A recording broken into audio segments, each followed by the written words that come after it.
friends, welcome back to Faith and Arrow Homestead. My name is Jaylee and today we are going to be making some cookie boxes to give out to people. I've got a whole list of people that I would like to give these to. However, before we get started on these recipes, I need to talk to you for a second because here's the thing. When I was talking to Tom, my husband, about this and he was asking me about the recipes, he was like, have you made any of these before? And I said, no, they're all new recipes.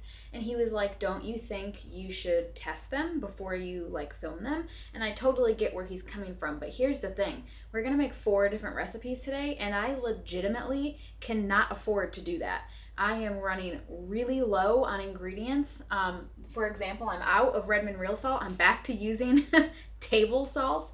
I am very nearly at the end of my wheat berries, which, sidebar, I have almost gone through 2 25-pound bags of wheat berries, and I just got my mill. I don't even think it's been 3 months. So, wow, I have been going through the wheat berries, but I'm almost out of them, and I'm really running low on a lot of stuff, and I cannot afford an Azure trip right now. And so, no, I can't afford to run through all of these recipes before I film it to try to get these out to you guys. And so the reason I'm telling you this is because I want to be really upfront with you, especially in the age of AI where these bots are creating these recipes that are going up on people's blogs, and they're wasting people's times and ingredients. And I want to make sure that you have all the information. And so I want you to know that these recipes that we're going to make together in this video, I've researched them and I've cross-examined them with different other recipes that are online, but they're new. I mean, they're new recipes. So we're going to do them together, and obviously by the end of the video you'll know whether or not they are going to work. And I'm only going to create recipe cards for the ones that work, and I'll put those up on the website. But I just wanted to kind of give you that disclaimer and let you know, sometimes I come to you guys with recipes that are true and time tested and really solid, and then sometimes I come to you guys with recipes that we're trying together for the first time. In this case, because even in those cases, there's still other people's recipes that have been tested. In this particular case, we're doing brand new recipes together. I'm taking other people's recipes that exist and I'm converting them to meet our needs here today. And those needs are all of these cookies that I'm giving out to people. I want them to be nutritious in some way. And the 2 ways that I'm most able to do that is by using freshly milled flour and by using sourdough. So all 4 of the recipes that we're making, I am making them freshly milled sourdough recipes. So the recipes that we're doing, the one we're going to start with, I think has the best chance of being successful. And it's freshly milled sourdough molasses ginger cookies. Molasses ginger cookies I've made before, but we're making them freshly milled sourdough. It's a freshly milled sourdough recipe. And I did a lot of math and I did a lot of research, and I feel good about the recipe, but we're gonna try it together. And then we're also going to do freshly milled sourdough shortbread cookies. That's probably the one that I'm the iffiest on, just because shortbread cookies are so plain that they don't leave a lot of room for error. You know, with the molasses ginger cookies, you've got all these other spices and other things in there that can kind of distract if it gets a little wonky. But I mean, a shortbread cookie is a shortbread cookie is a shortbread cookie. And so if it's screwed up, I'm gonna know immediately. So I'm a little nervous about that one. And then we have freshly milled sourdough orange glazed cookies, and we're gonna try to do freshly milled sourdough snowball cookies, the little round ones with the walnuts and the powdered sugar on the outside. I love those. And so that's what we're gonna try to do. So I've got all the ingredients out. We're gonna start with the molasses ginger cookies, and here I have 360 grams of freshly milled flour, and I did half hard white wheat and half soft white wheat. With it being a cookie, you don't necessarily need the same amount of gluten as you do for a bread, and so that's why I'm able to get away with using the soft white wheat. So that's what I've got going on here. Our next step is going to be beating together our butter and our sugar. For our butter, we need 10 tablespoons, which is 142 grams. And I am going to encourage you guys to use your kitchen scale for these recipes, using the sourdough, using the freshly milled flour. You'll just have a much better outcome if you weigh your ingredients versus just measuring them out. So I did remember to take the butter out. It is softened, room temperature at least. And then I have 1/4 cup of packed brown sugar and 1/4 cup of regular granulated white sugar. And we are just going to beat this until it is creamy. All right, now we're going to add the rest of our wet ingredients. So that includes 1 egg, a splash of vanilla, probably about a teaspoon. I'm going to go ahead and just very quickly mix that up just because I want to make sure that everything gets well incorporated. So I'll probably mix every couple of additions. Next, we're going to add 1/4 cup of molasses, and I have just blackstrap molasses that I got from the grocery store. And this is going to be what gives our cookies that dark molasses color. It's going to be awesome. All right, and then we can get our scale back out here. And here I've got a whole bunch of sourdough discard. I purposely made a lot because I have several recipes, and I've got bread going over here. And so I've got quite a bit of it. And we're going to do 1/2 cup of sourdough starter. This is one of those pieces of the puzzle that I'm not very sure about. I just kind of Googled like roughly the weight of 1/2 cup of sourdough starter, and I was getting 113 grams. So that's what we're going to try. Because I feel like 1/2 cup of sourdough starter like varies in weight. So I'd rather give you a consistent weight that we can stick to versus a cup amount. So I would stick with, based on how these turn out, I would stick with 113 grams versus 1/2 cup. Because like I said, I feel like that could probably really vary in weight.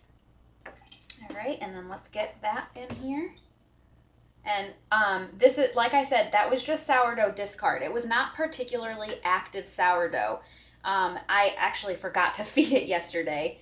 I was so busy yesterday, I forgot. So it was more sourdough discard, not really active sourdough, and that's okay because I'm gonna be honest with you guys, I'm not really at the point in my sourdough journey where I'm comfortable bringing you active sourdough recipes, because when you're using an active sourdough recipe, you're using the sourdough as the leavening agent, and there's just a lot more room for error. And I want to be able to offer you recipes that are really good, that I've tested, and I want to know enough about it to be able to answer your questions, or if you have issues with it, be able to guide you into why. And it's just really hard to do that with active sourdough. Sourdough discard, you're using it more for the flavor and the nutrition. You're not using it as the leavening agent, and we're not in these cookies. We're using baking soda, and so it's adding nutrition and it's adding flavor, but it's not being used as the leavening agent. And I think recipes like that are important because a lot of people end up with sourdough discard and need ways to use it. And so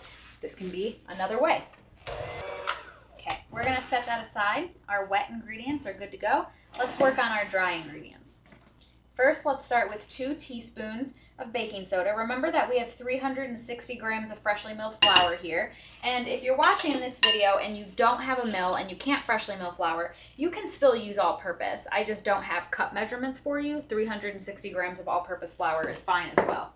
We're gonna do 1/2 teaspoon of salt, 1/2 teaspoon of cinnamon, 1/2 teaspoon of ground ginger, and then it's not in the recipe, and it's not in any of the recipes that I saw online, but you guys know that I am just obsessed with ground cloves. And so I'm just going to put a sprinkle. I'm not even going to measure it. I'm just going to put a little sprinkle of it in there just for fun, just because I love ground cloves. And that's it for the dry ingredients. So we're just going to whisk that together here. And then we are going to add our wet into our dry. And I'm going to do it in 2 batches. When you're mixing flour, always make sure that you start out on low, otherwise you're going to get a cloud of flour. In true Jaylee fashion, mixing in bowls that are too small for the job that I'm doing, but we got there. All right, now here's where this recipe gets interesting because we're all done. These are ready to go. You can add in candied ginger pieces if you want to make them more interesting or what have you, but the basic cookie dough is done. Now from here, I recommend putting them in the fridge for at least 30 minutes just to help kind of stiffen them up a little bit, make them easier to work with, keep them from spreading too much in the oven, etc. If you want to increase the nutritional benefit of the sourdough, you can actually do a cold ferment in the fridge overnight, throughout the day, what have you. So what I think I'm going to do, because it's early, it's 11 o'clock, well I guess it's not too early, it's 11 o'clock in the morning, and I don't necessarily need to bake these right now. In fact, it's probably for the best because we're going to do 2 recipes today and 2 recipes tomorrow. And today's Wednesday, and I'm probably gonna drive around and hand these out on Friday. So the longer it takes me to bake these, the better off probably I am. So I think I'm going to hold off on baking these until either tonight or maybe even tomorrow. We might even bake them all up together tomorrow.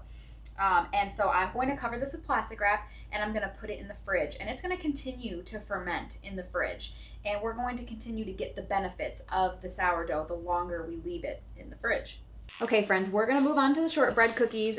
Like I said, I'm really nervous about these because I just feel like there's very little room for error here, and any mistakes in the recipe are gonna be very apparent in the final product, but we're gonna give it a shot and just see what happens. So back here I have 180 grams of freshly milled flour.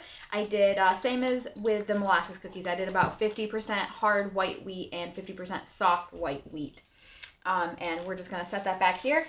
The first thing that we're going to do is beat the butter and the sugar together, just like we did with the other cookies. So it looks really rough, but here I have 227 grams of butter, which is about a cup, which is about 2 sticks.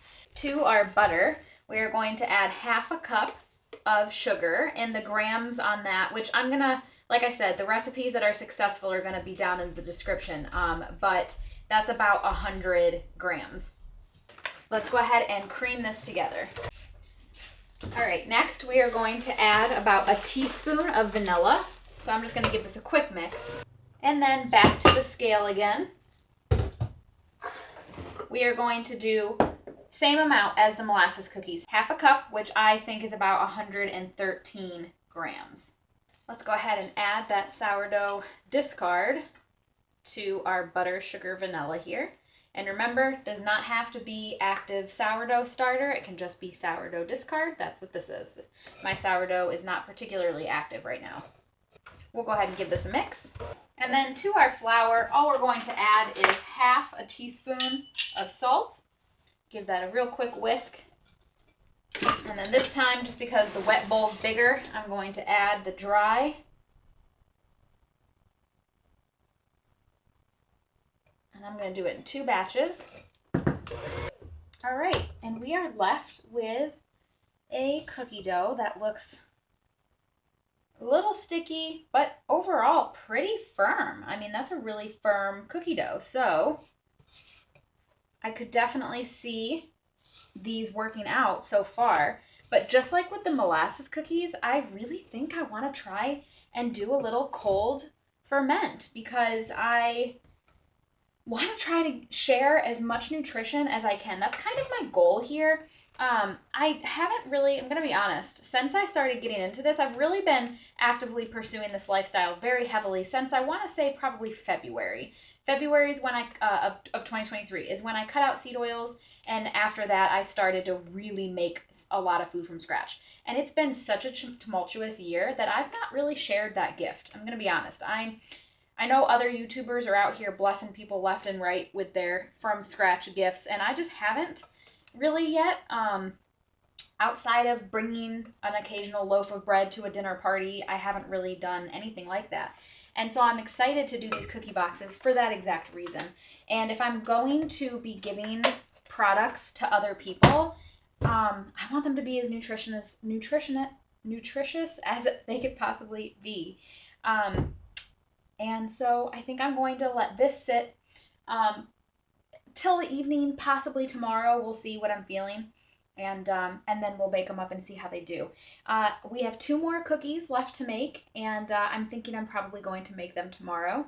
Tom and I are having dinner with my parents tonight, and that is coming up here pretty soon. So I don't want to start too many projects, but I feel good about what we've accomplished today. Okay friends, we are back and we're going to move on to our next cookie. So we've got our freshly milled sourdough orange glazed cookies that we're going to make, and I'm very excited to try these. In my bowl here, I've got 200 grams of freshly milled flour. Again, I did 50% soft white wheat and 50% hard white wheat. And to this, we're going to add half a cup of white sugar, half a teaspoon of salt, 2 teaspoons of cinnamon, 1 teaspoon of cloves, 2 teaspoons of baking powder, and then the last dry ingredient is 2 tablespoons of cocoa powder. So we're just going to use a whisk here to get this nice and combined. And I do think, so for something like the cocoa, it probably would be a good idea to sift it and make sure that it's just really nice and smooth, because I am seeing some clumps of cocoa in here, but best practice, and it's already in there, so whisk it until it's very nice and incorporated. In a separate bowl here, we're going to add our wet ingredients. We're going to add 100 grams of sourdough discard. We're also going to add 2 eggs. I'm using store-bought eggs because I'm getting no eggs from my girls at all, and it's been over a year now since I've had to buy eggs from the store, and I don't like it. Next, we have 2 tablespoons of olive oil, 2 tablespoons of milk. I can't believe how well I just poured that. I was not expecting that to be pretty. And then we have the zest of 2 oranges. I want every last bit of this orange zest in here. That is going to be so good. The orange with the cocoa.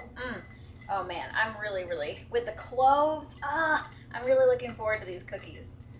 All right, now I'm just going to use this whisk to get our wet ingredients here all combined. All right, now I'm going to pour the wet into the dry. All right, and I'm going to get our wet and dry ingredients combined here. Oh my gosh, the smell. This smells like Christmas, friends. Oh my goodness. I love baking. I've been thinking lately that I'm probably not as good at baking as I am cooking.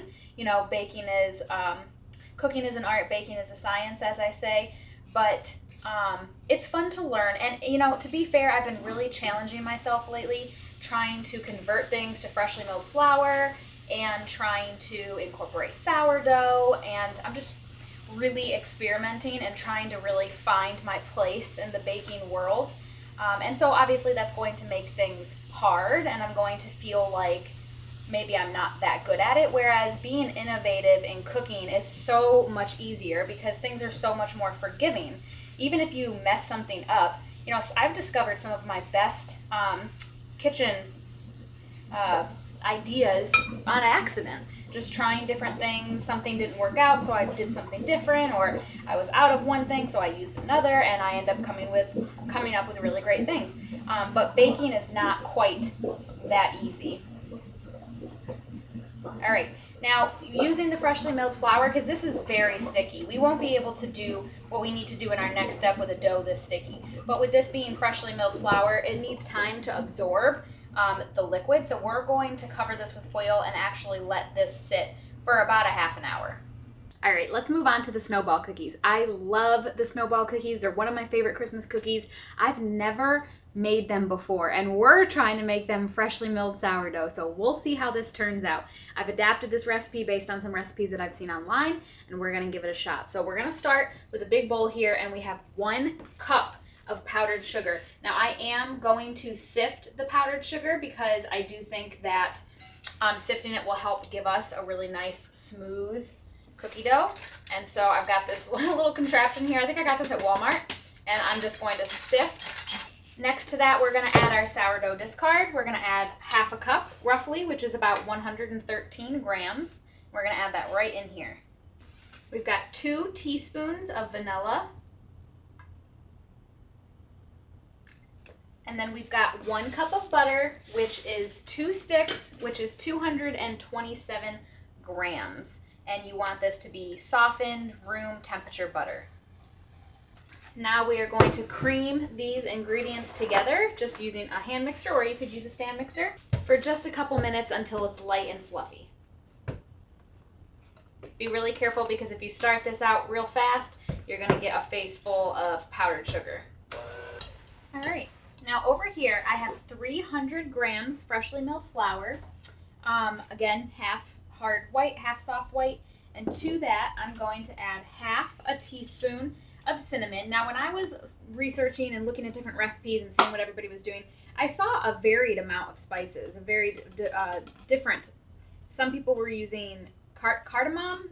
I've never used that before, and I don't own it, but I saw it. And then some were using cloves, some were using cinnamon. So I'm just going to stick with the cinnamon because I feel like that's safe and classic.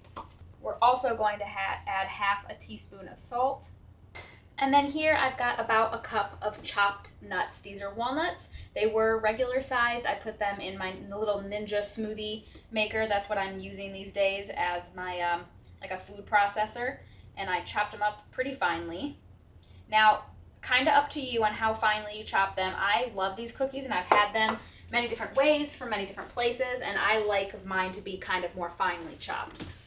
This bowl is pretty small, so I'm going to just use a fork to gently combine here.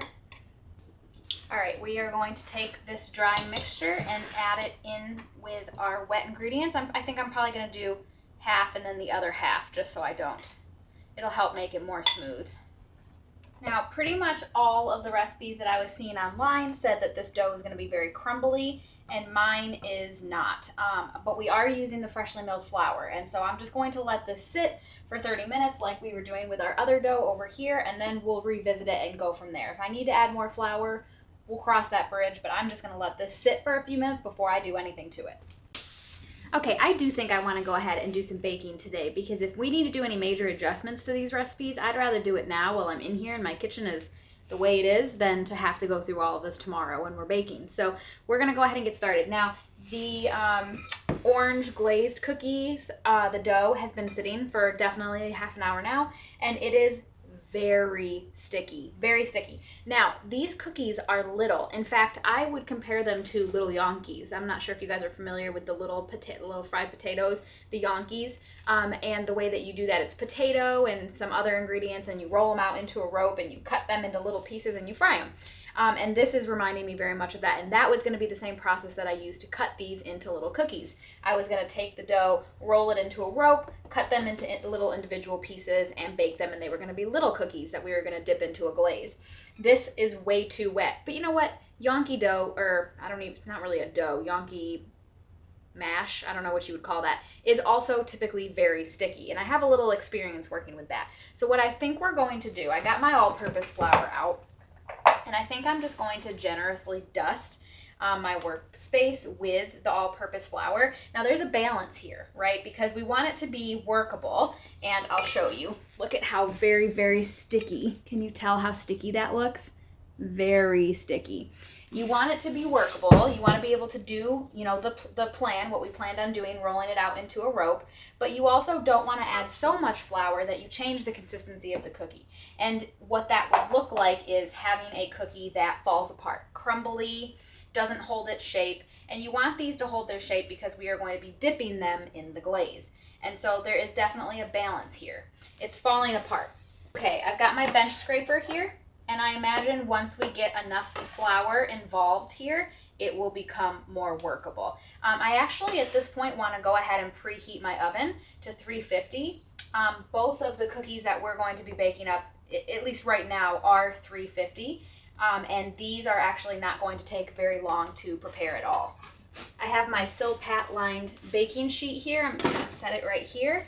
And let's get working on trying to roll this into, not really roll it, but just kind of shape it roughly into a rope. So I'm just kind of flattening it out with my fingers. So this down here looks like it's a pretty good size. It's thicker down here, but I'm running out of room here. So I'm gonna start down here. And just like I do with my Yankees, I'm going to take a butter knife and I'm just gonna kind of like roughly get a little bit of flour on it. And I'm going to just cut. Very sticky, very, very sticky.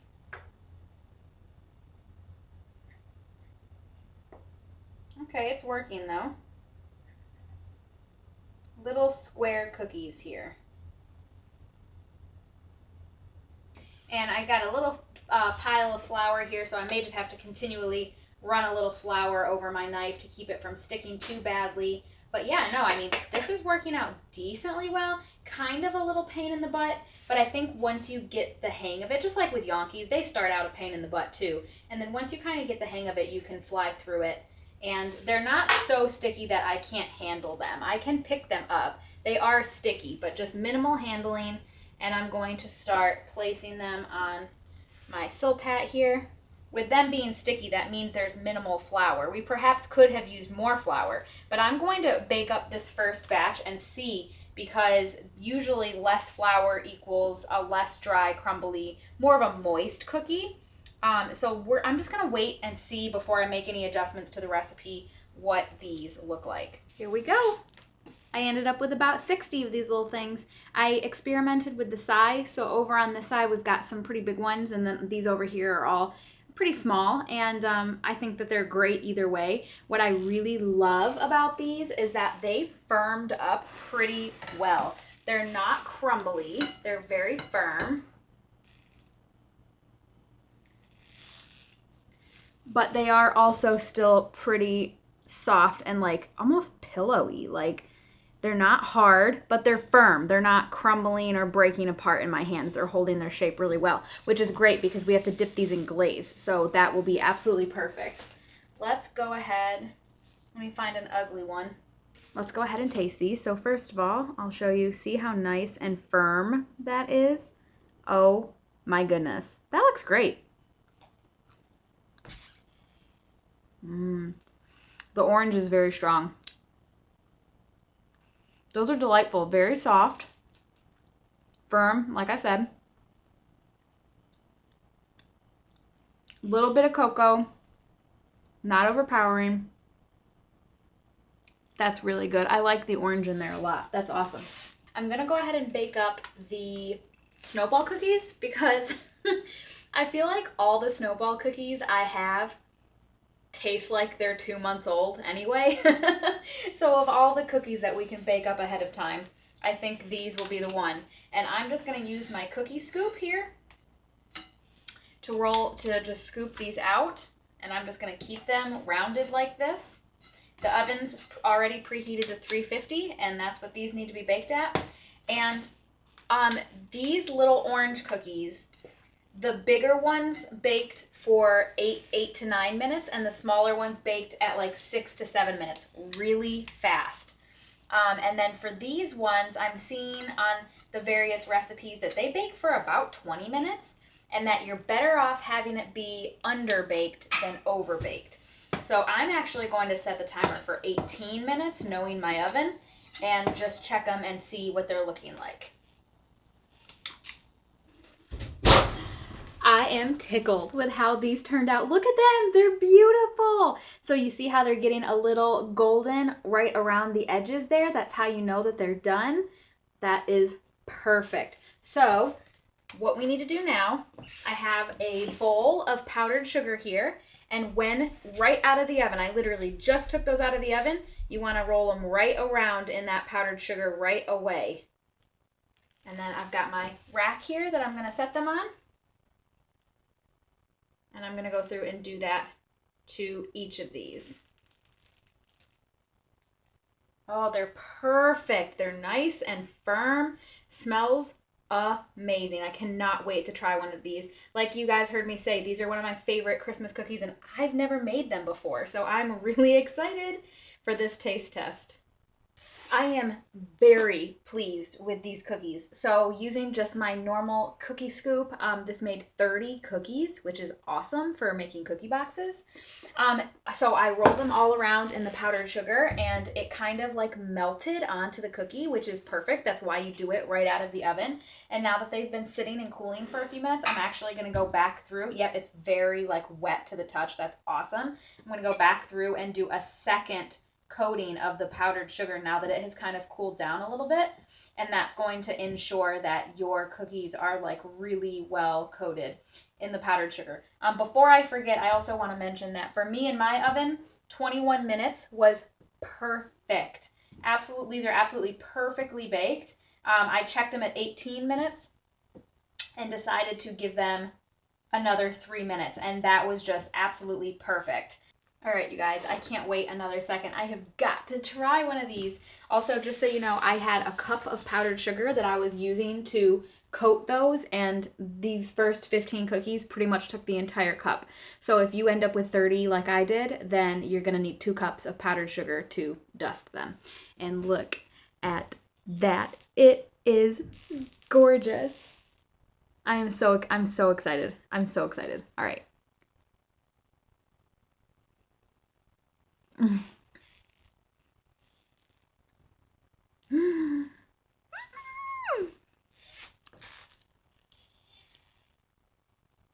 perfect. I've never had a warm snowball cookie before because, like I said, they're always like 2 months old by the time I eat them. Wow. And I love how the chopped walnuts are pretty fine in there. This is just perfect.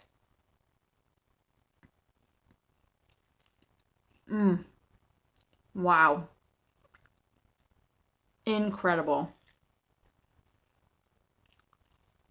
I cannot believe this. I have a freshly milled sourdough snowball cookie recipe for you that I'm going to be putting up on the website.